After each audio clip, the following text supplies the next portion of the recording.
بسم اللہ الرحمن الرحیم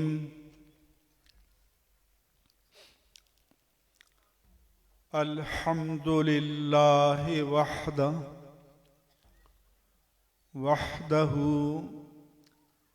وحدہ لا شریک لہ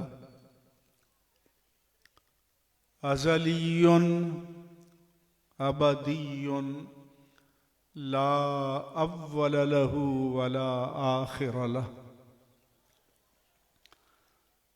الصلاة والسلام على من لا نبي بعده ولا رسول بعده ولا كتاب بعد كتابه ولا شريعة بعد شريعته ولا امت بعد امته سیدنا ومولانا ومأوانا وملجانا محمد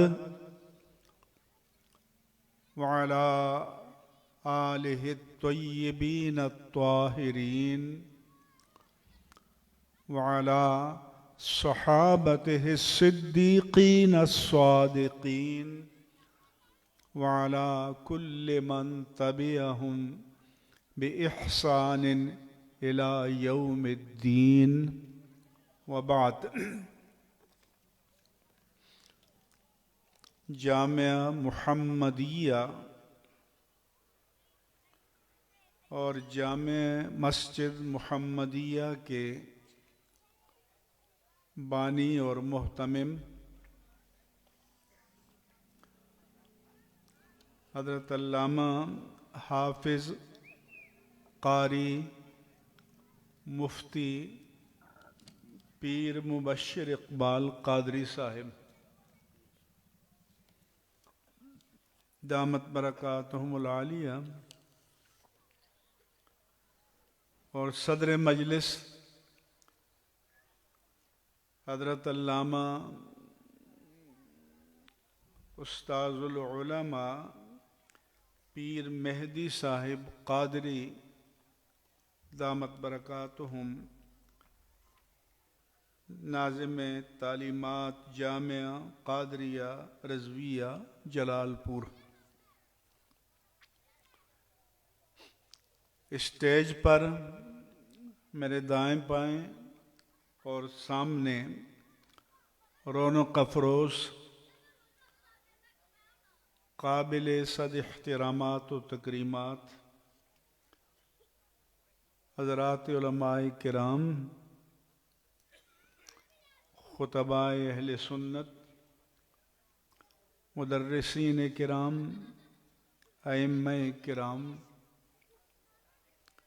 اس ادارے کی انتظامیہ کے جملہ اراکین و ذمہ داران، معززین علاقہ اور آج حفظ قرآن کریم کی تکمیل کی سعادت سے فیضیاب ہونے والے حضرات حفاظ کرام، ان کے خاندان کے افراد اور احباب جو ان کی حوصلہ افزائی کے لیے تشریف لائے، اس ادارے کے اساتذہ کرام، طلباء کرام اور معزز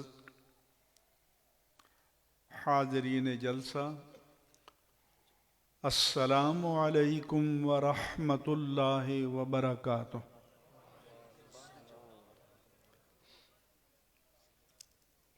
میں نے علامہ صاحب کے تعارف میں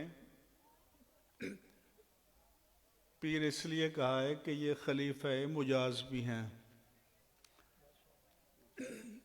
اور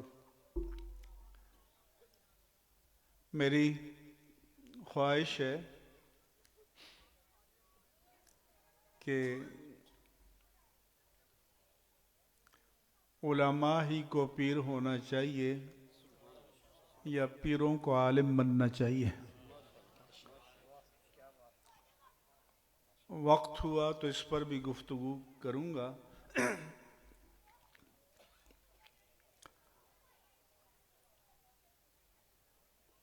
ایک دو لفظی اصلاحات. یہ لفظ نون کی زبر کے ساتھ نبوت نہیں ہے، نون کے پیش کے ساتھ نبوت ہے. حدیث مبارک میں ہے ان النبوۃ والرسالۃ قد انقطعت،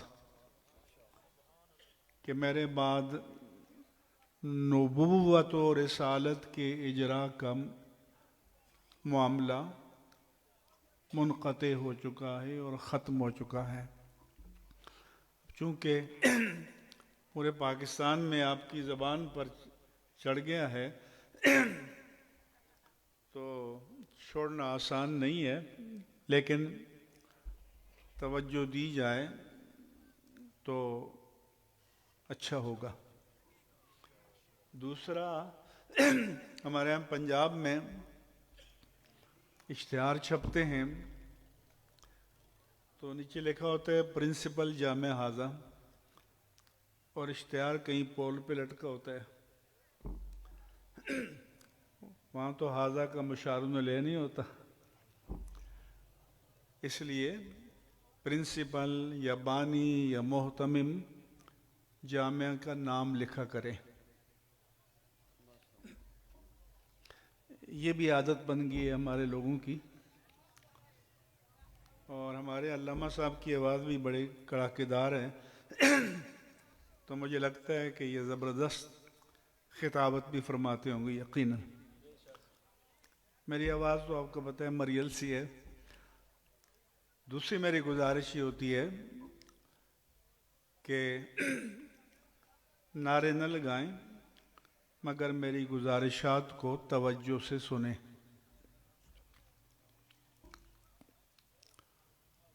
میرا پہلا پیغام وہ ہے جو میرے رب کریم کا پیغام ہے. وہ پیغام کیا ہے؟ رب کریم فرماتا ہے، میرا گلا بھی خراب ہے تو معاف فرمائیے گا، وَمَا كَانَ الْمُؤْمِنُونَ لِيَنْفِرُوا كَافَّةً. یہ تو نہیں ہو سکتا کہ سارے کے سارے مسلمان اپنی زراعت، معیشت، صنعت، حرفت، تجارت، ملازمت، روزگار اور کاروبار چھوڑ کر کل وقتی فل ٹائم دین کے لیے نکل کھڑے ہوں. کیوں نہیں ہو سکتا؟ اس لیے کہ یہ سارے شعبے بھی یہ معاشرے کی ضرورت ہیں. تو پھر میرا رب کریم فرماتا ہے فَلَوْلَا نَفَرَ مِن كُلِّ فِرْقَةٍ مِّنْهُمْ طَائِفَةٌ. تو پھر ایسا کیوں نہیں ہو جاتا ہر گروہ، ہر قبیلے، ہر برادری، ہر شہر، ہر قصبے، ہر علاقے سے ایک جماعت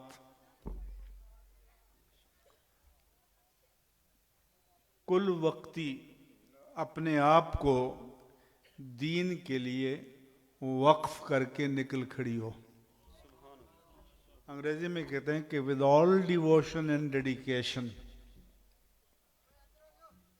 اپنے آپ کو مکمل طور پر دین کے حوالے کر کے نکل کھڑے ہوں. میرے رب کس لیے؟ تاکہ نعت خواں بنے، قوال بنے، عامل بنے، پیر بنے، اور پیر بھی بدعمل اور بے عمل، غیر متشرع اور غیر متدین. تو میرے رب نے فرمایا نہیں، میرے دین کو ضرورت ایک اور طبقے کی ہے. لِيَتَفَقَّهُوا فِي الدِّينِ. مجھے جو انسانی معاشرے سے میرے دین کو جو چاہیے وہ دین کے فقیہ بنے، دین کے مفتی بنے، مفسر بنے، محدث بنے، مبلغ بنے، خطیب بنے، مناظر بنے. میرا رب فرماتا ہے کہ دین کو اس طبقے کی ضرورت ہے. جبکہ 30 سال سے آپ دوسرا طبقہ پال رہے ہیں تو آپ کو سے پوچھا جائے گا، آپ میں سے ہر ایک کو جواب دینا ہوگا کہ میرا رب فرماتا ہے آج 1446 ہجری ہے، میرے آقا کا وصال 11 ہجری کو ہوا.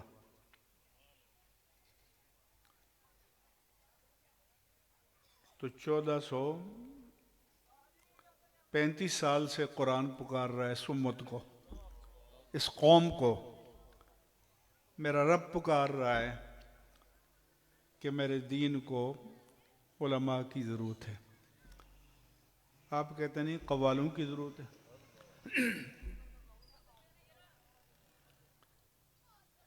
اگر میرے رب نے اور میرے آقا نے یہ فرمایا ہوتا تو میں آگے بڑھ کر ان قوالوں ناتخوانوں کا استعمال کرتا. مگر دنیا میں ہمارا مقابلہ قوالی میں، نعتخوانی میں نہیں ہے. ملک کے اندر اور ملک سے باہر ہمارا مقابلہ علم کے میدان میں ہے.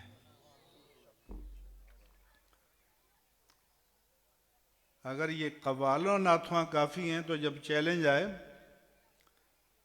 ناموس رسالت کا، ناموس الوہیت جل وعلا پر حملے کا، ناموس قرآن پر حملے کا، عقیدہ ختم نبوت پر حملے کا، تو پہلی صف میں کیا قوال اور نعتخواں ہوتے ہیں کیا؟ کوئی جواب تو دو نا. پہلی صف میں قوال ہوتے ہیں، نعتخواں ہوتے ہیں، عامل ہوتے ہیں. تو آپ کے نزدیک تو وہ سب سے بڑے عاشق ہیں.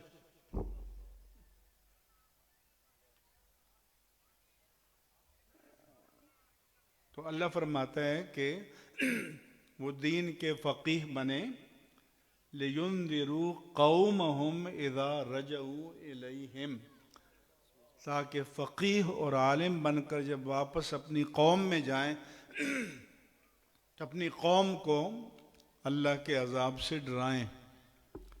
وَلَعَلَّهُمْ يَحْذَرُونَ، تاکہ وہ جہنم کا ایندھن بننے سے بچ جائیں.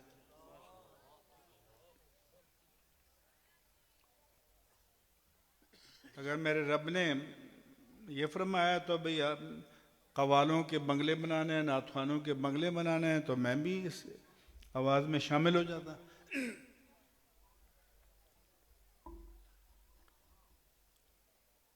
اور آج کل چونکہ مووی بنتی ہے تو پھر کرنٹ لگتا ہے آپ کو، تو نوٹوں کے نئے بنڈل لے کر آتے ہیں دکھانے کے لیے. کس کو دکھا رہے ہو؟ یہاں یہ نمائش کس کو دکھانے کے لیے کر رہے ہو؟ اللہ فرماتا ہے منہم من یقول ربنا آتنا فی الدنیا حسنہ. بعض لوگ کہتے ہیں کہ ہمیں بس دنیا ہی کا سب کچھ چاہیے، نام چاہیے، نمود چاہیے، ایکسپوئر چاہیے، شہرت چاہیے. ما لہم فی الآخرۃ من خلاق، ان کا آخرت میں کوئی حصہ نہیں ہے.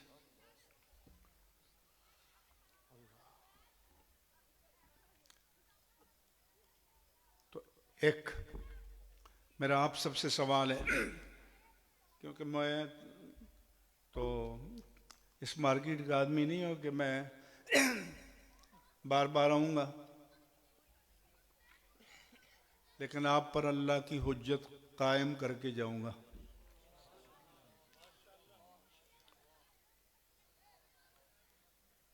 اس لیے اچھا پھر جب یہ نعت خوانی کی مجلسیں رونقیں کم ہونے لگیں تو پھر آیا جی عمرے کی ٹکٹ قرآن اندازی ہوگی۔ میں شیخ برا گیا، جب ختام مکمل ہوا تو اعلان ہوا کہ اب عمرے کے ٹکٹوں کی قرآن اندازی ہوگی۔ تو فرنٹ لائن پہ پھر شیخ صاحب، چودھری صاحب، حاجی صاحب، میاں صاحب، ملک صاحب پیٹ پھلا کے بیٹھے کہ یہ ٹکٹ انہوں نے دیے ہیں۔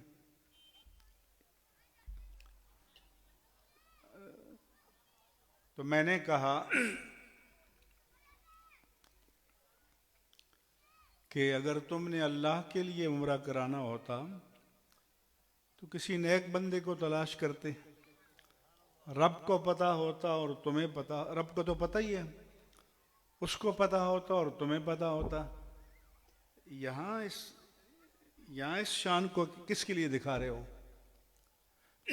لیکن بحیثیت امت ہماری ذمہ داری سب کو عمرے کرانا نہیں ہے، یہ شریعت نے ڈیوٹی نہیں لگائی۔ ہماری ذمہ داری ہر مسلمان کے بچے کو نبی کا سچا امتی بنانا ہے۔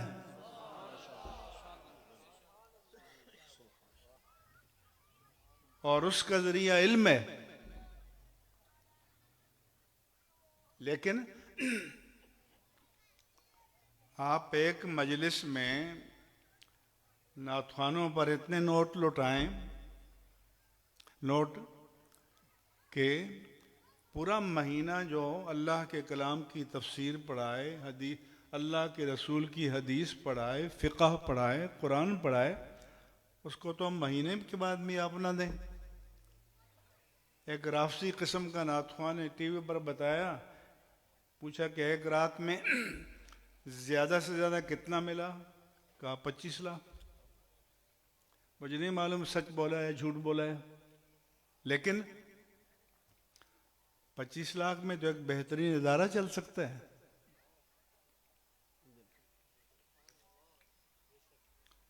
تو ان سے پوچھا نہیں جائے گا؟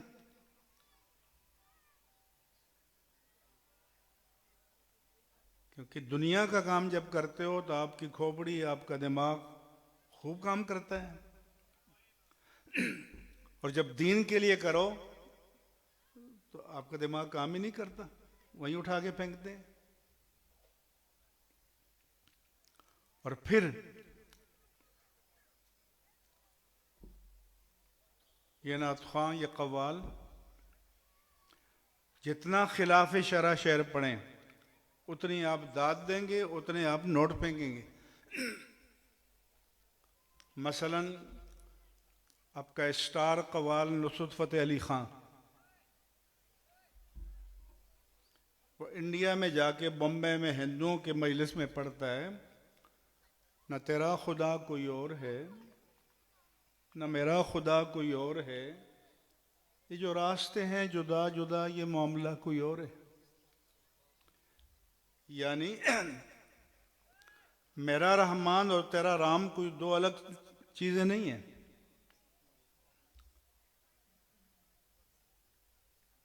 یہ سارے مذہبی لوگوں کے جھگڑے ہیں، یہ اسلام کا پیغام ہے۔ آپ میں کوئی بابے لوگ ہوں تو پچھلی صدی میں ویگنوں بسوں میں کیسٹ، آج میری تقدیر کا مالک سوتا ہے، قسمت کا دستور نرالا ہوتا ہے۔ تقدیر کا مالک کون ہے؟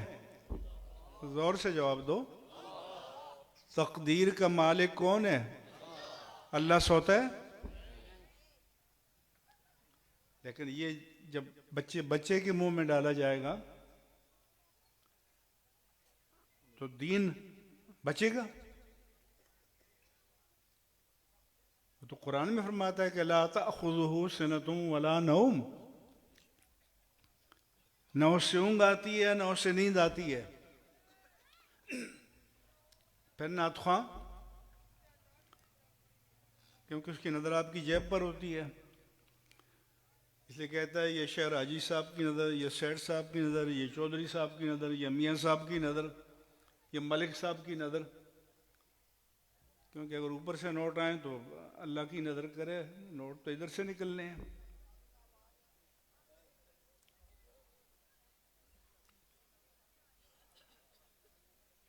تو شعر پڑھتے ہیں اپنی محبت کی تقسیم یوں میں نے، جبیں خدا کے لیے دل مصطفیٰ کے لیے۔ اور پھر کرنٹ لگا اور پھر اٹھ کے لوگ نوٹ پھینکنے لگے۔ یہ اہل سنت کا عقیدہ ہے، یہ اسلام کا عقیدہ ہے کہ نبوت اور الوہیت کا تقابل کرو۔ یہ دین اللہ نے سکھایا ہے کہ جب اللہ کے سامنے سجدہ کرو تو کہو کہ پیشانی تیرے سامنے ٹیک رہا ہوں، دل تیرے ساتھ نہیں ہے۔ یہ سجدہ تو میرے آقا نے نہیں سکھایا، یہ نعت خوانوں کا سکھایا ہوا ہے، شاعروں کا۔ میرے آقا نے جو سجدہ سکھایا، اور یہ حدیث میں ہے، اور یہ حدیث غنیۃ الطالبین میں بھی ہے، غوث الاعظم کی طرف منسوب کتاب میں، اللہم سجد لک سوادی و جنانی، اے اللہ جب میں تیری بارگاہ میں سجدہ ریز ہوتا ہوں تو میرا قالب بھی جھکتا ہے، قلب بھی جھکتا ہے۔ اور بندے کی یہ جرت کہ یہ کہے کہ یا مصطفیٰ میں اللہ کے سامنے سجدہ تو ٹیک رہا ہوں لیکن دل ادھر نہیں ہے، یہ تو میرے آقا نے نہیں سکھایا۔ یہ شاعروں، نعت خوانوں، قوالوں۔ ادھر ہی جہلم سے آگے ایک جگہ میں گیا، پیر خانہ تھا، بہت اصرار کر کے بلایا، میں نے کہا بھائی میری تقریر آپ کے خلاف ہوگی، پھر کہو گے خرچہ بھی کیا، پیر بھی ناراض، مرید بھی ناراض، تو یہ غلطی مت کرو۔ اور میں نے کہا کہ میں ہوں تو پھر یہ نعت خان کو نہیں بٹھا۔ اتفاق سے میں پہنچا تو نعت خان پڑھ رہا تھا، سجدے کی کمائی ایک طرف، طیبہ کی گدائی ایک طرف۔ تو پہلے پیر صاحب نے نوٹ نکالے، پھر مریدوں کی لائن لگ گئی، میں نے کہا اس کو بٹھاؤ۔ میں نے کہا آپ کی عقل کام کریے، کیا پیغام دے رہا ہے کہ سجدے کی کمائی کچھ بھی نہیں ہے۔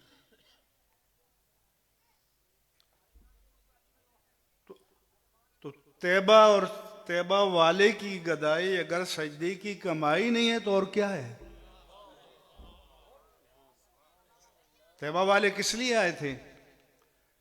کہ وہ پیشانی جو پتھر کے بتوں کے سامنے ٹیک رہے تھے لوگ، وہاں سے اٹھا کے سر رب کے سامنے ٹیکا، اور تم کہتے ہو سجدے کی کمائی بھی کچھ نہیں ہے۔ تو جتنی بے عملی پر آپ کو بھرا جائے اتنا آپ کو کرنٹ لگتا ہے۔ تو کرنٹ لگے تو پیسے ادھر پہنچاؤ، جہاں عالم بن رہے ہیں، حافظ بن رہے ہیں، قاری بن رہے ہیں، مبلغ بن رہے ہیں، اور اللہ کے رسول نے تو صدقہ جاریہ کا حکم دیا ہے، اس کا مشورہ دیا امت کو کہ ان کاموں میں لگاؤ کہ جب تم مر جاؤ، اور سب نے مرنا ہے، تو وہ خیر کے کام جاری رہیں۔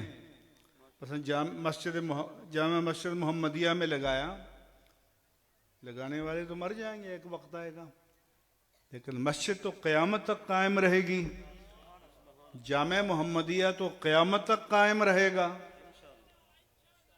تو جس نے ایک اینٹ بھی لگائی ہے اس کے لیے صدقہ جاریہ رہے گا.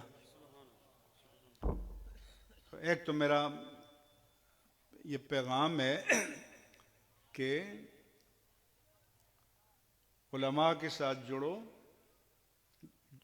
کر رہو، مساجد کے ساتھ جڑ کر رہو، مدارس کے ساتھ جڑ کر رہو. اور دوسرا پیغام یہ اور توجہ سے سنو، دنیا میں ہر منصب کے لیے کوئی نہ کوئی کوالیفیکیشن، کوئی اسٹینڈرڈ، کوئی میرٹ، کوئی کرائٹیریا ہوتا ہے. اور ایسا نہیں دیکھا کہ کوئی صدر ہے تو اس کا بیٹا جو ہے وہ ڈیو پروسیس سے گزرے بغیر صدر بن جائے، جنرل کا بیٹا جنرل بن جائے، جج کا بیٹا جج بن جائے. بلکہ اگر کوئی کلرک ہے اور اس کا چٹا ان پڑھ بیٹا ہو تو کلرک بن جائے گا، مگر پیر کا بیٹا پیر بن جائے گا. کہ یہ ہمارے بیٹھ جائیے ہمارے شہزادے ہیں، پیرزادے ہیں، میرزادے ہیں، حضرت زادے ہیں.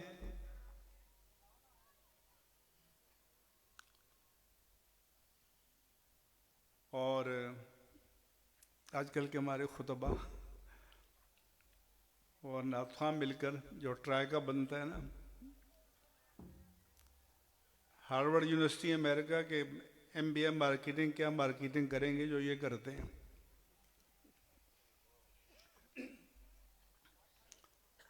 شان ولایت، مقام ولایت، عظمت ولایت، کرامات ولایت، نسبت کے فضائل، مگر یہ نہیں بتائیں گے کہ بابا یہ جو کچھ شانیں بیان ہوئی ہیں اس بابا جان کی ہے جو قبر میں لیٹے ہوئے ہیں، اس کلین شیو سرکار کی نہیں ہے. کہیں سنا ہے آپ نے؟ جواب دو، کہیں سنا ہے؟ تو چلو اندر نہیں جھانک سکتے، یہ تو نظر آتا ہے کہ چہرہ مصطفیٰ کے مطابق ہے.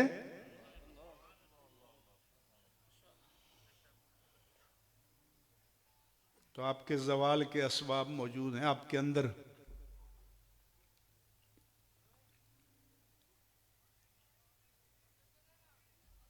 اسی طرح بیعت کے معنی آتے ہیں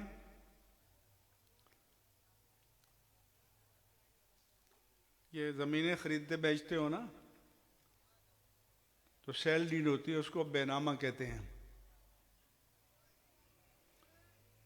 یہ لفظ بیعت بھی اسی سے نکلے، دونوں یہ الگ سے نازل نہیں ہوا. اور بے کے معنی ہمارے عربی میں کہتے ہیں اسماء ازداد میں سے ہے، خرید و فروخت. کیونکہ فقہ کی کتابوں میں کتاب البیوع ہے تو خریدنے کی بھی مسائل ہوتے ہیں، بیچنے کی بھی ہوتے ہیں. تو یہ جو بیعت ہے نا یہ بھی سودا تھا. اسلام میں اگر بیعت کوئی چیز ہے تو وہ سودا تھا. کس سے تھا؟ بندے کا رب سے تھا. میں کہ ان اللہ اشتری من المؤمنین انفسهم واموالهم بان لهم الجنہ. اللہ فرماتا ہے کہ اللہ نے مومنوں سے ان کی جانوں اور مالوں کو خرید لیا ہے. سودا ہو گیا. اب کہتے ہیں نا ڈن ہو گیا سودا، اللہ فرماتا ہے ڈن ہو گیا. اب ظاہر ہے کہ جب جان اور مال کو لے لیا تو بدلے میں بِأَنَّ لَهُمُ الْجَنَّةِ، اللہ فرماتا ہے بدلے میں جنت عطا کروں گا. یہ بھی اس کا کرم ہے، نہ جان ہماری نہ مال ہمارا. جان بھی اس کی دی ہوئی، مال بھی اسی کا ہے، لیکن پھر وہ اتنا کریم ہے کہ خود دیتا ہے اور فرماتا ہے کہ وَأَقْرِضُ اللَّهَ قَرْضًا حَسَنًا، اللہ کو تھوڑا سا قرض حسن دے دو۔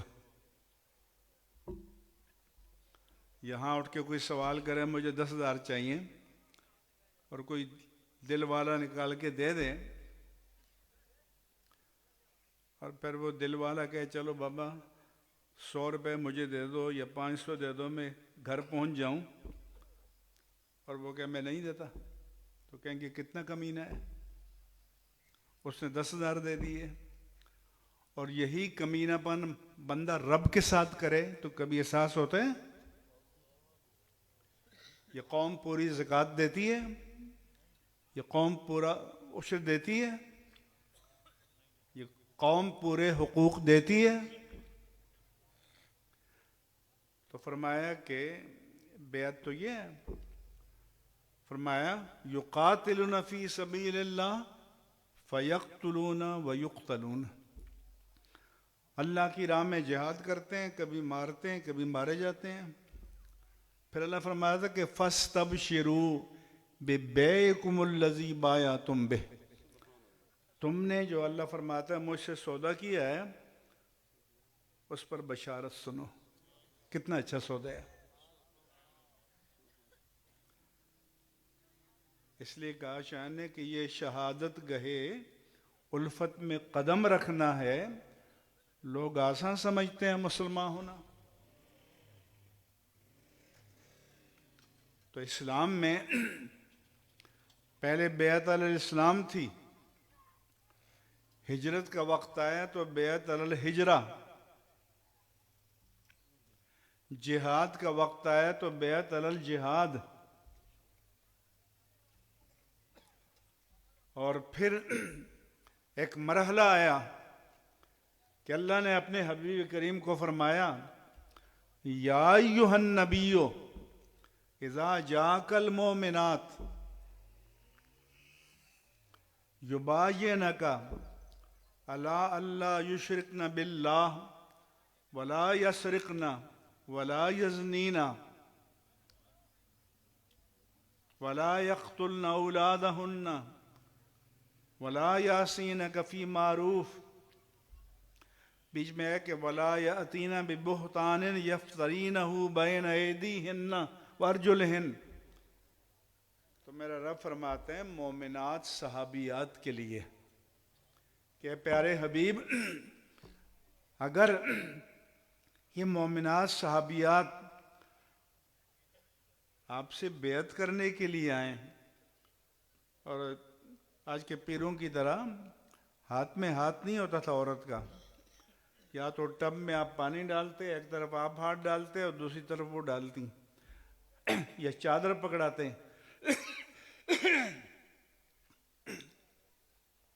تو اللہ نے فرمایا کہ یہ بیعت جو ہے کوئی کھیل تماشا نہیں ہے، اس کا ایجنڈا بتا دیجیے۔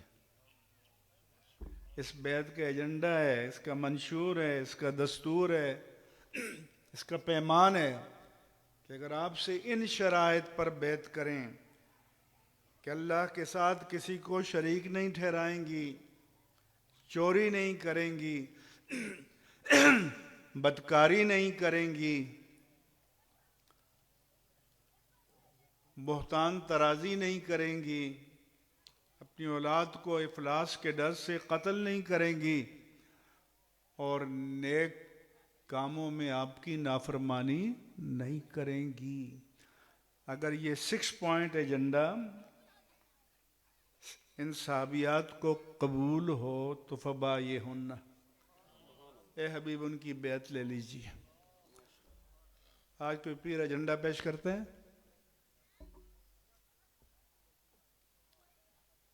تو پھر بیعت کے معنی ہی نہیں معلوم ہمیں۔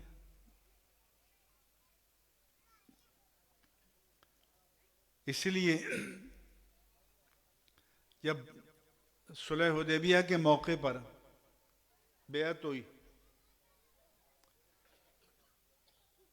تو صحابی اپنا ہاتھ بڑھاتے دایاں اور اللہ کے رسول اس پر اپنا ہاتھ رکھتے، تو اللہ نے فرمایا کہ ید اللہ فوق ایدیہم، ان کے ہاتھوں پر بظاہر مصطفیٰ کا ہاتھ ہے لیکن در حقیقت رب مصطفیٰ کا ہاتھ ہے۔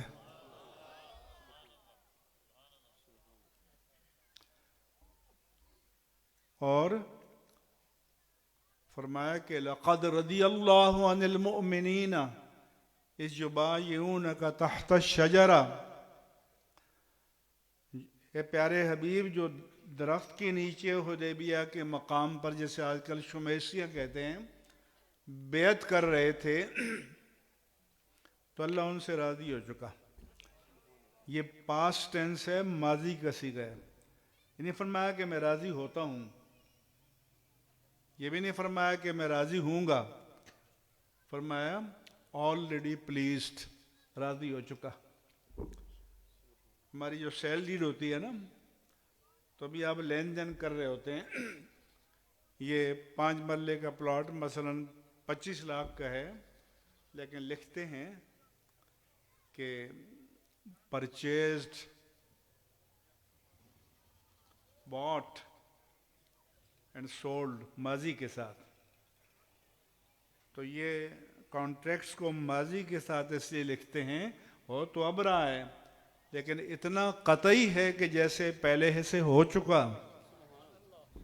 تو اللہ فرماتے ہیں میں پہلے سے راضی ہو چکا۔ تو جن صحابہ کو اللہ نے رضامندی کی ڈگری دے دی، ان پر کوئی انگلی اٹھائے، ان پر تان کرے، تعریض کرے،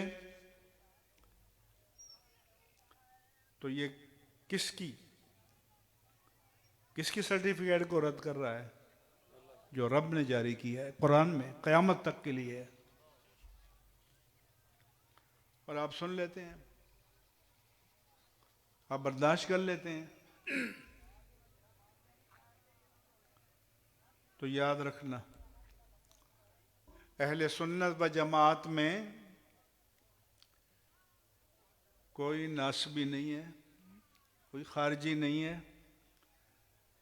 اہل سنت و جماعت خواب میں بھی اہل بیت اطہار کی اہانت کا سوچ بھی نہیں سکتے۔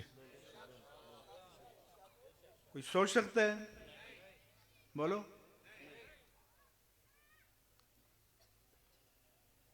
اور اگر کوئی اہل بیت اطہار کی تعریف کرے تو ہماری روح کو تسکین ملے گی، ہمارے قلب کو راحت ملے گی، مگر حدود شرع کے اندر۔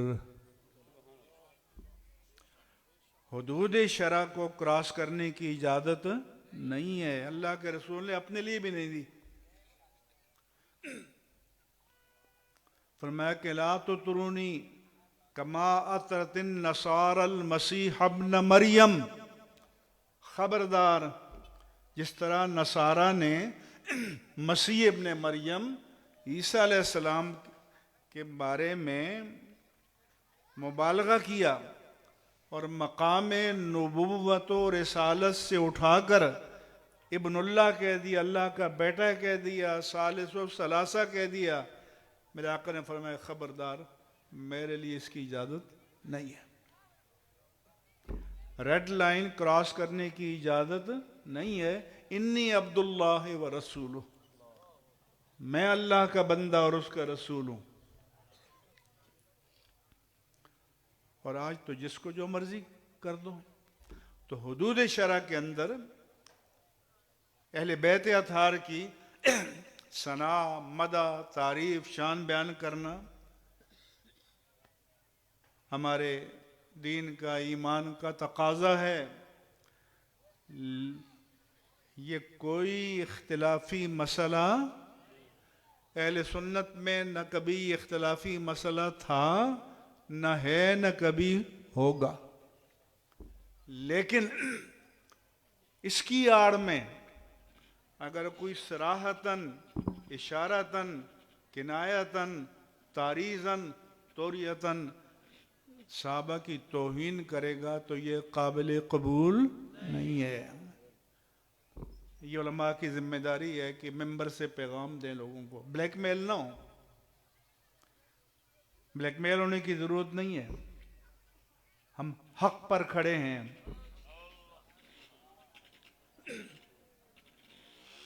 اور جو حق پر کھڑا ہو اور دین کے ساتھ کھڑا ہو تو دین اسے کبھی گرنے نہیں دے گا، یہ یاد رکھنا۔ میری زندگی کا تجربہ ہے، میری عمر کے قریب 80 سال پورے ہو جائیں گے، تو دین کے ساتھ کھڑے علماء کو میرا پیغام ہے۔ اور اللہ کا فرمان ہے وَلَا تَخْشَوُا النَّاسَ وَاخْشَوْنِي، لوگوں سے نہ ڈرو، اللہ فرماتا ہے مجھ سے ڈرو۔ کوئی پیر ہو، میر ہو، کوئی بھی ہو، شریعت ان پر بھی حاکم ہے، شریعت ہم پر بھی حاکم ہے، کوئی شریعت سے مستثنا نہیں ہے، بالکل نہیں ہے۔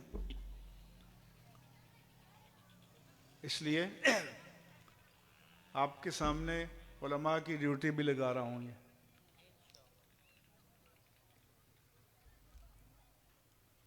اس کے بعد یہ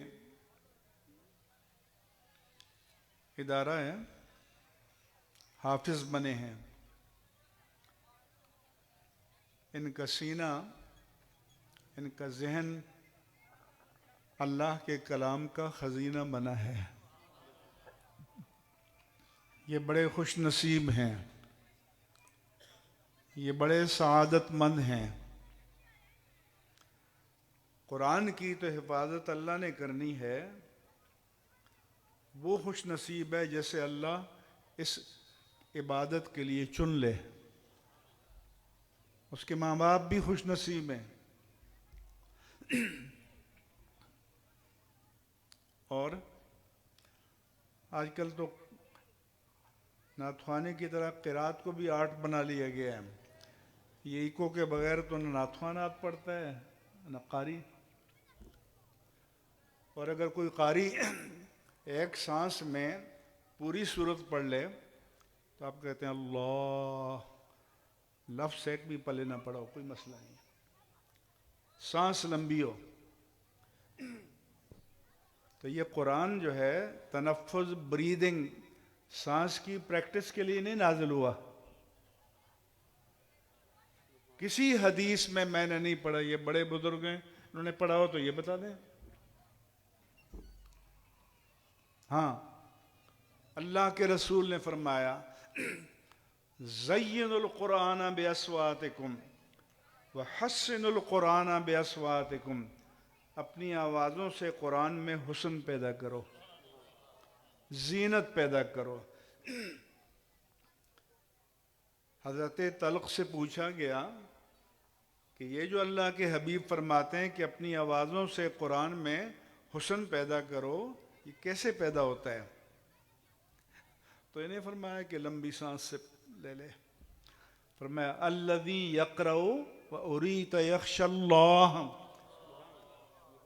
ایسے پیدا ہوتا ہے کہ جب وہ پڑھے تو آپ کو لگے کہ اس کے دل میں اللہ کا خوف ہے، اللہ کی خشیت ہے، یہ اس کے اندر قرآن اتر رہا ہے۔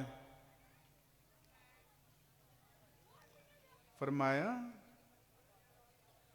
کہ انما المؤمنون الذین اذا ذکر اللہ وجلت قلوبہم، کہ کامل مومن وہ ہیں کہ جب اللہ کا ذکر کیا جائے تو ان کے دل دہل جاتے ہیں، لرز جاتے ہیں۔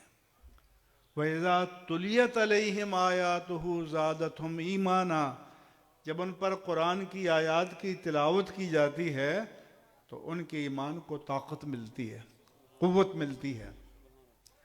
اور فرمایا کہ تقشعر منہ جلود الذین یخشون ربہم ثم تلین جلودہم وقلوبہم الی ذکر اللہ، کہ جب وہ قرآن پڑھتے ہیں تو ان کے رونگٹے کھڑے ہو جاتے ہیں جلالت قرآن سے۔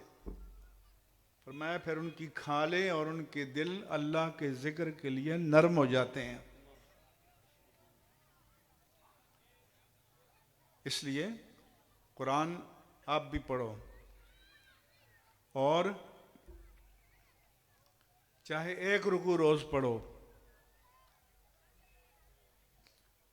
چوتھائی پارہ پڑھو، لیکن پڑھو. قرآن کی تلاوت کو اپنا وظیفہ بناؤ. اور یہ بھی مت سمجھو اگر جیسے مجھ جیسا آدمی ہے آواز میں کشش ہی نہیں ہے،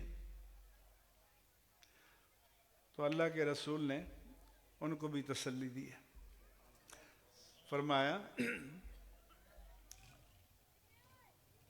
الذی یقرأ ویتاطأ وہو علیہ شاق، جو قرآن پڑھتا ہے مگر زبان میں لکنت ہے، تتلاہٹ ہے، روانی سے پڑھ نہیں سکتا،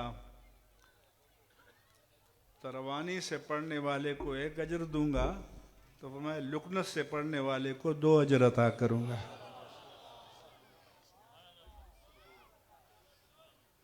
میں پلا کے گرانا تو سب کو آتا ہے، مزہ تو تب ہے کہ گرتے کو تھام لے ساقی.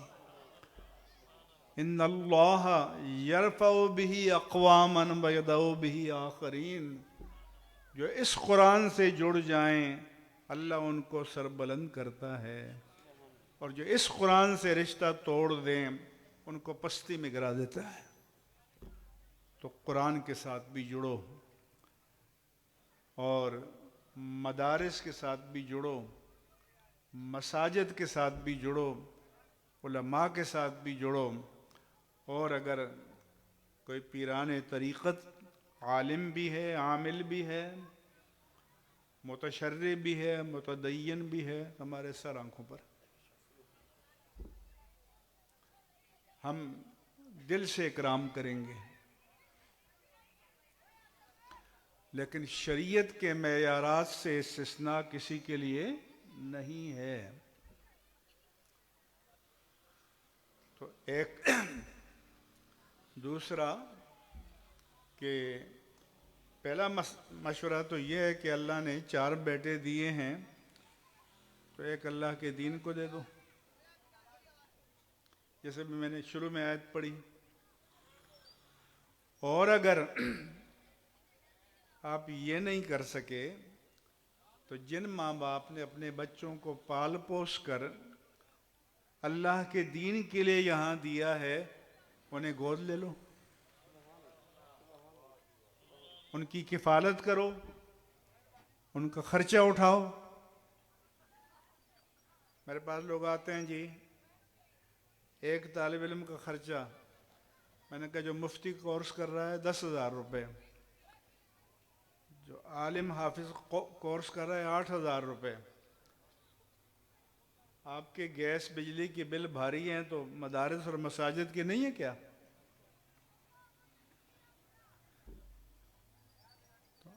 تو آپ مہنگائی کا سامنا کرتے ہیں تو ان اداروں کے بھی سرپرست بنیں، ان طلباء کے بھی سرپرست بنیں.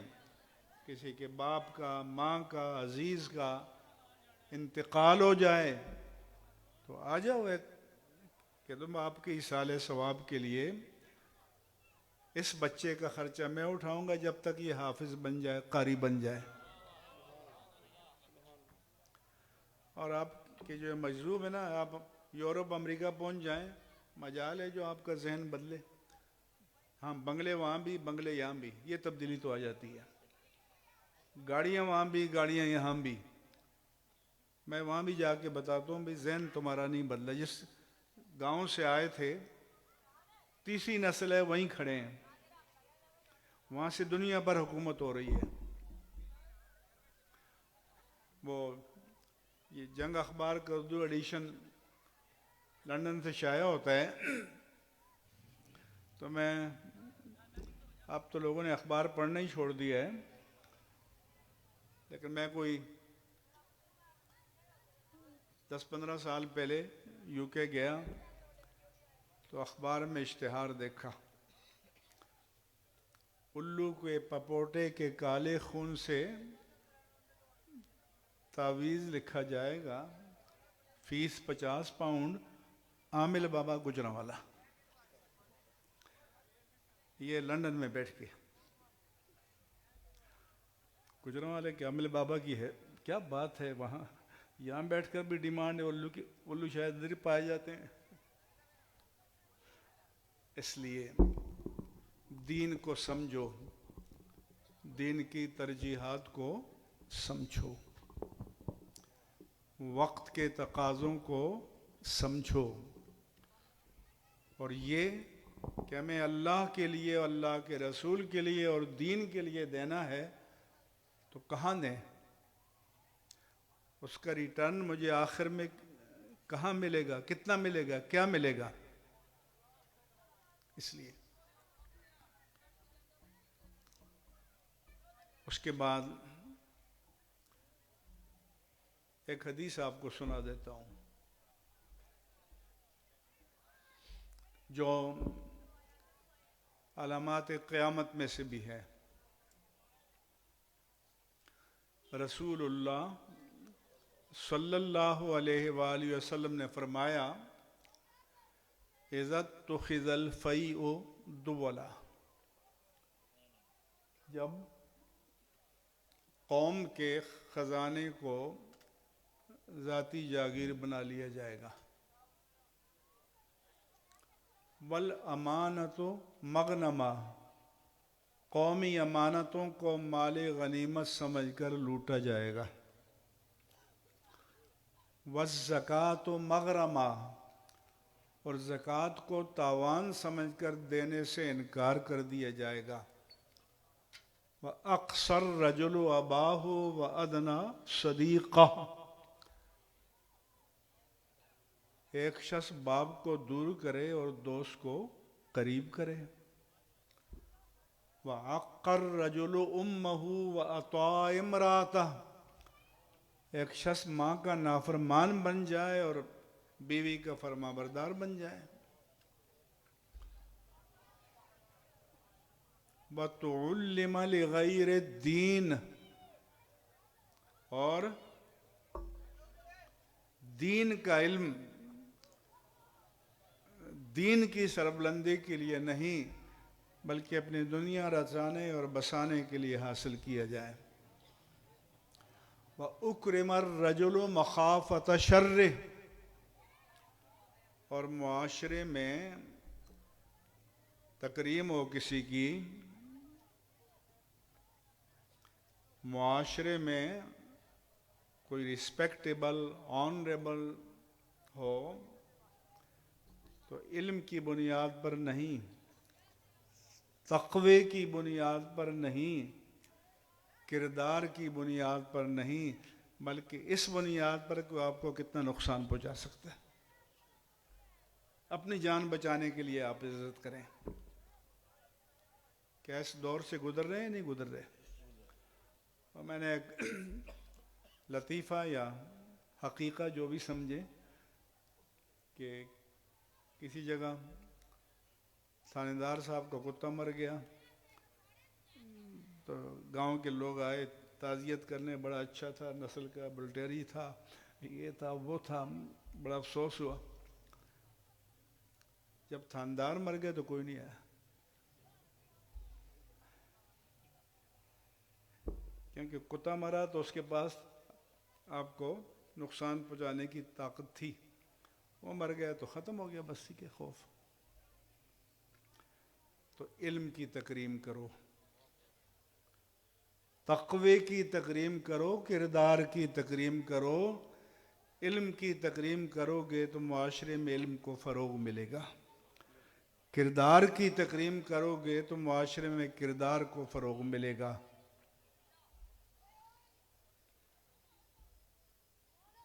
اور پھر فرمایا کثرت الزنا وشربت الخمور، بدکاری عام ہو جائے، شراب کے دور چلیں، وظہرت القینات والمعازف، اور فرمایا کہ گانے بجانے والیاں اور آلات غنا، میوزک انسٹرومنٹس، ان کا دور دورہ ہو۔ اگر کسی کا ایک گانا ہٹ ہو جائے پھر آپ کا اسٹار بن جائے، کسی کا رقص ہٹ ہو جائے تو آپ کا اسٹار بن جائے، کوئی دو چار چوکے چھکے لگا لے تو وہ اسٹار بن جائے۔ ایسا ہے یا نہیں ہے؟ آپ کا جو مین اسٹریم میڈیا ہے ہیڈ لائن پہ بتایا کہ انڈیا کی فلاں اداکارہ کا وزن بڑھ گیا ہے، فلاں کا گھٹ گیا ہے، فلاں کی برسی ہے، فلاں کی سالگرہ ہے۔ یہ پاکستان اس لیے بنا تھا کیا؟ یہ کام انڈیا میں نہیں ہو سکتا تھا کیا؟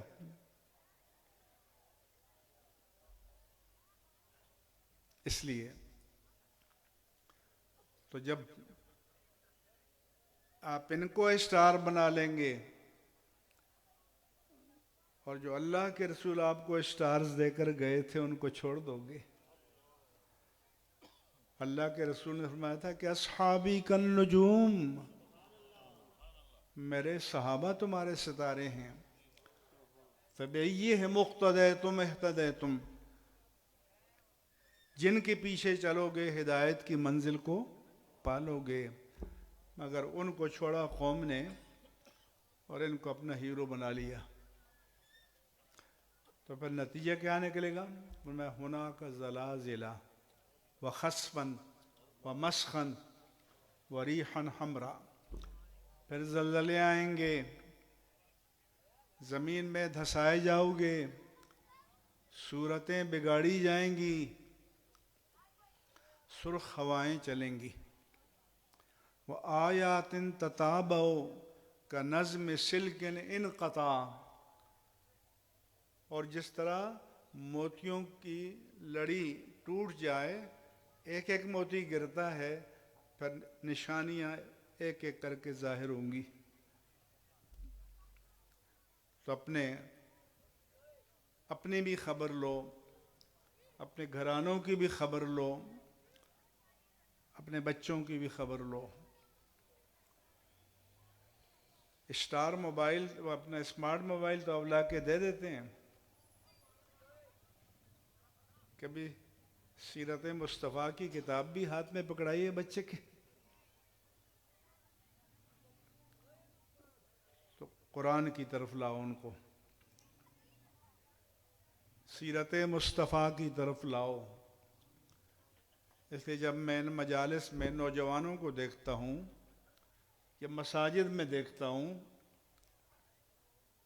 تو میرے دل کو تسکین ملتی ہے کہ میرے بس میں ہو تو دروازے پہ کھڑے ہو کر انہیں ہار پہناؤں، کیونکہ اللہ کے رسول نے فرمایا تھا سبعۃ یظلھم اللہ یوم القیامہ یوم لا ظل الا ظلہ، کہ 7 قسم کے طبقات ایسے ہیں کہ جن پر اللہ تعالیٰ اپنی رحمت کا خصوصی سائبان قائم فرمائے گا، جب اس کے سائبان رحمت کے سوا محشر میں کوئی جائے پناہ نہیں ہوگی۔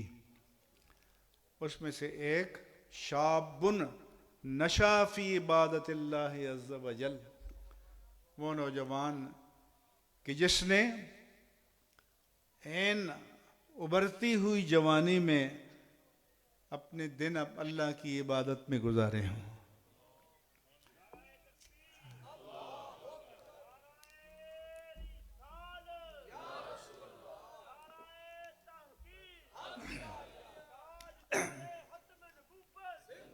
ماشاء اللہ ماشاء اللہ ماشاء اللہ ماشاء اللہ۔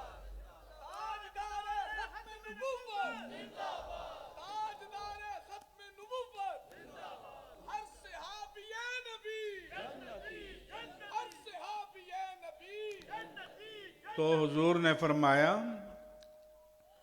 کہ جب جوانی اٹھ رہی ہو، تمام طاقتیں اپنی جوانی پر ہوتی ہیں، حیوانی طاقت، شہوانی طاقت، غضبانی طاقت، جو اس عالم میں ان کو شریعت کی لگام دے کر شریعت کے راستے پر ڈال دے، تو میرے آقا نے فرمایا کہ وہ نوجوان مجھے بڑا پیارا ہے۔ ایسے نوجوان چاہیے اسلام کو۔ اس لیے ہمارے جو بابے لوگ ہیں، میری عمر کے کم زیادہ، اور خاص طور پر جو ریٹائر ہو کر مسجد کی طرف آئیں تو ان کا تقویٰ سنبھالا نہیں جاتا، ناراض ہوتے ہیں، بچے نے یہ کر دیا، فلاں کر دیا، وہ کر دیا۔ تو میں کہتا ہوں کہ ان بچوں کو، ان کی قدر کرو،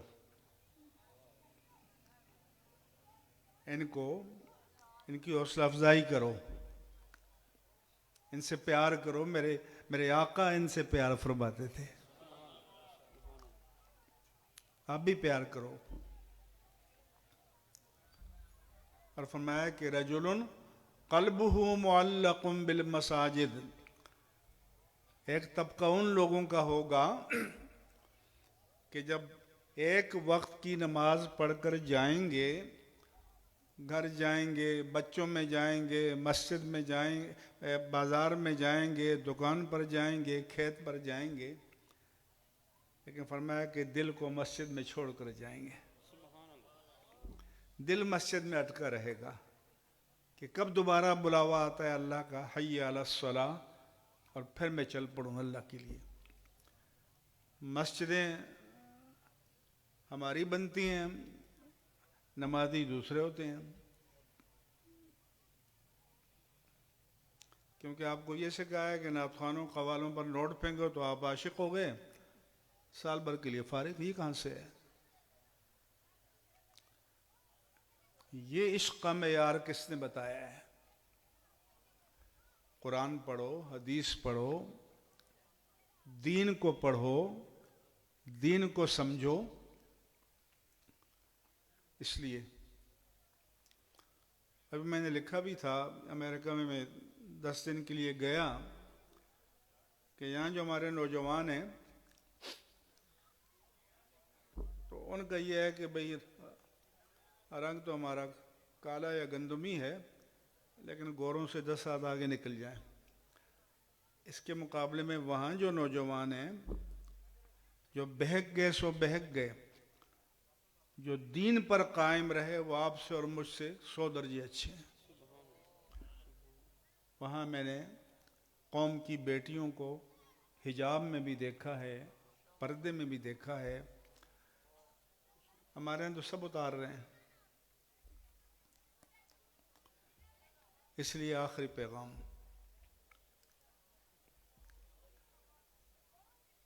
قرآن میں اللہ فرماتا ہے قُلْنَا يَا آدَمُ اسْكُنْ أَنْتَ وَزَوْجُكَ الْجَنَّةَ وَكُلَا مِنْهَا رَغَدًا حَيْثُ شِئْتُمَا وَلَا تَقْرَبَا هَٰذِهِ الشَّجَرَةَ۔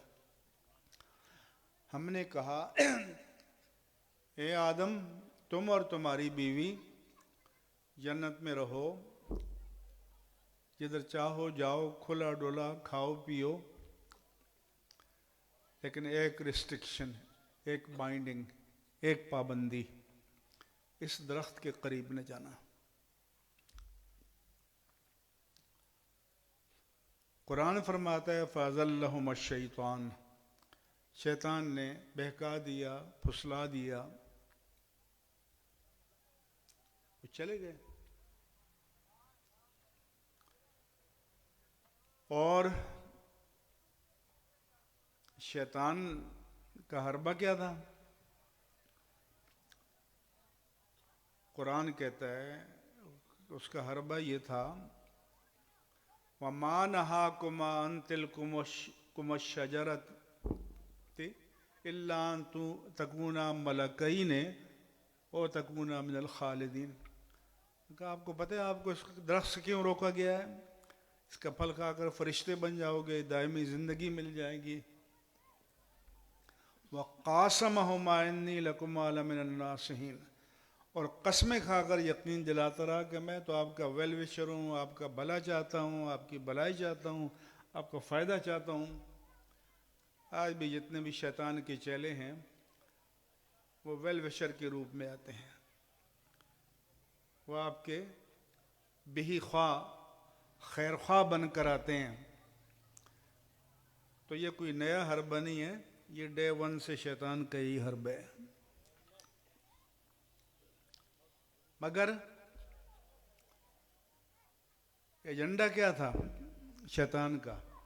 لِيَنزِعَ عَنْهُمَا لِبَاسَهُمَا وَلِيُرِيَهُمَا سَوْآتِهُمَا، تاکہ ان سے لباس جنت چھن جائے، ان کے شرم کے مقامات ان کے سامنے آشکار ہو جائیں. ایجنڈا یہ تھا. لوگ کہتے ہیں دنیا نے ترقی کر لی ہے، بے لباس کرنا ایجنڈا تھا. قرآن بتا رہا ہے، ایک سے زائد جگہ بتا رہا ہے. کیا آج یہی ایجنڈا نہیں ہے؟ بولو. آج دنیا میں جو شیطنت کا نظام ہے اس کا ایجنڈا آج بھی یہی ہے، عورت کو بے لباس کرو، اور صورتیں بدل جاتی ہیں، ہیئت بدل جاتی ہے، روح ایک رہتی ہے. پھر قرآن فرماتا ہے کہ وَتَفِقَا يَخْصِفَانِ عَلَيْهِمَا مِنْ وَرَقِ الْجَنَّةِ. جب لباس جنت ہوتا تو جلدی جلدی حضرت آدم و حوا علیہ السلام جنت کے پتوں سے اپنے سطر کو چھپانے لگے، چپکانے لگے. تو معلوم ہوا شیطنت، ابلیسیت بے لباس کرنا اور آدمیت با لباس ہونا، با پردہ ہونا، با حیا ہونا، با حجاب ہونا، عفت مآب ہونا، یہ ہے. اگلا اسٹیج قرآن نے یہ بتایا کہ ابلیس سے ایکسپلینیشن کال ہوا کہ ما منعک اللہ تسجد اذ امرتک، اور ایک جگہ تسجد اذ امرتک، کہ جب میں نے اللہ نے فرمایا تمہیں حکم دیا تھا کہ اس خاک کے پتلے آدم کو سجدہ کرو، تو کس چیز نے تمہیں روکا؟ اس نے کہا خلقتنی من نار وخلقتہ من طین، کہ اللہ تو نے مجھے آگ سے بنایا، آدم کو مٹی سے بنایا. آگ لطیف ہوتی ہے، مٹی کثیف ہوتی ہے. لطیف چیز اعلیٰ ہوتی ہے، کثیف ادنا ہوتی ہے. اعلیٰ ہو کر ادنا کے سامنے کیسے جھک جاتا؟ لاجک نہیں مانتی، منطق نہیں مانتی، دلیل نہیں مانتی. یعنی اللہ کے حکم کو منطق سے رد کر رہا ہے. یہ شیطنت ہے. اور حضرت آدم و حوا کی سنت کیا؟ فرمایا کہ فَتَلَقَّى آدَمَ مِن رَبِّهِ كَلِمَاتٍ، اللہ نے ان کو کلمات القاء کیے اور انہوں نے اللہ سے توبہ کی کہ ربنا ظلمنا انفسنا وَإِن لَّمْ تَغْفِرْ لَنَا وَتَرْحَمْنَا لَنَكُونَنَّ مِنَ الْخَاسِرِينَ. یا اللہ کوئی عذر نہیں، کوئی بہانہ نہیں، کوئی دلیل نہیں، کوئی جسٹیفیکیشن نہیں، کوئی جواز نہیں، بس زیادتی ہو گئی اپنے آپ پر، معاف فرما دے. تو غلطی کر کے جواز تلاش کرنا یہ شیطنت ہے، اور غلطی ہونے پر تسلیم کر کے معافی مانگنا یہ آدمیت ہے. اب حکمرانوں سے لے کر نیچے تک دیکھ لو کون ہے جو غلطی کو مانتا ہے. تو ہمیں اپنے کردار کا بھی جائزہ اس معیار پر لینا چاہیے. اور اب ٹائم بہت ہو چکا، اور میں علامہ مبشر اقبال کو اس ادارے کے قیام پر اور خدمات پر، حسن انتظام پر، اور آپ کو سکون سے بیٹھنے پر مبارکباد پیش کرتا ہوں. کیونکہ آپ تو ہلچل والے ہیں نا، ہلا گلا ہلچل نعرے. تو آپ کی بڑی مہربانی کہ آپ نے توجہ سے میری گزارشات کو سنا اور یہی پیغام میرا علماء کے ساتھ جڑ جاؤ، مدارس کے ساتھ جڑ جاؤ، مساجد کے ساتھ جڑ جاؤ، اپنی عاقبت کی فکر کرو، اپنی آخرت کی فکر کرو، اور جو بچے یہاں پڑھنے آئیں ان سے پیار کرو، انہیں گود لو، ان کی سرپرستی کرو۔ ان سے اللہ کے رسول کو بڑا پیار تھا، آپ بھی پیار کرو، یہی سنت مصطفیٰ ہے۔ اور اگر کبھی شرارت کرتے نظر آئیں تو پریشان نہیں ہونا، یہ فرشتے نہیں ہیں، یہ بھی انسان کے بچے ہیں جیسے آپ کے بچے ہیں۔ ایک صاحب نے ہمارے ہاں بچہ ہے اس کے لیے ڈالا، اور کچھ دنوں کے بعد آیا کہ بھئی ہم نے تو یہ ڈالا تھا حفظ کے لیے اور وہ کر بھی رہا تھا، لیکن یہ دوسروں سے بھی زیادہ شرارتی ہو گیا۔ تو میں نے کہا اس پر آپ کو حیرت کیا ہے؟ بھئی دوسرے تو شیطان کے راستے پر آلریڈی ہیں، تو ان پر اسے ورک کرنے کی کیا ضرورت ہے؟ وہ محنت اس پر کرے گا جو رحمان کے راستے پر جا رہا ہے۔ اس لیے پریشان نہ ہو، یہ بھی انسان ہے، انسانوں کے بچے ہیں، شرارت بھی کریں گے، لیکن ان سے محبت کرو، ان سے پیار کرو، یہ ہمارے دین کی اقدار کی حفاظت کرنے والے ہیں۔ ان مدارس کی برکت ہے کہ آپ کو یہ نورانی صورتیں نظر آتی ہیں۔ ایک بار امریکہ میں ڈائیلاگ میں تھا، میں نے کہا ان کو ہوتی ہے کہ بھی ہر بات میں ہم مذہب کا نام لیتے ہیں۔ میں نے کہا کہ جامع ازہر میں، قاہرہ میں، بغداد میں، استنبول میں، انقرہ میں، دمشق میں، ہر جگہ کلین شیو ممبر پر بھی بیٹھ سکتا ہے، مصلی پر بھی کھڑا ہو سکتا ہے، مگر میرے پیارے وطن کے دیہات کی چھوٹی سی مسجد میں بھی کوئی جرأت کر سکتا ہے؟ تو میں نے کہا کہ اس کے پیچھے مسلمانان پاکستان بھی ہیں، یہ بھی اسلامی اقدار کی حفاظت میں ان کا بھی کردار ہے، آپ کا بھی کردار ہے۔ اللہ تعالیٰ مجھے اور آپ کو خیر کی توفیق عطا فرمائے۔ وما علیہ الا البلاغ المبین۔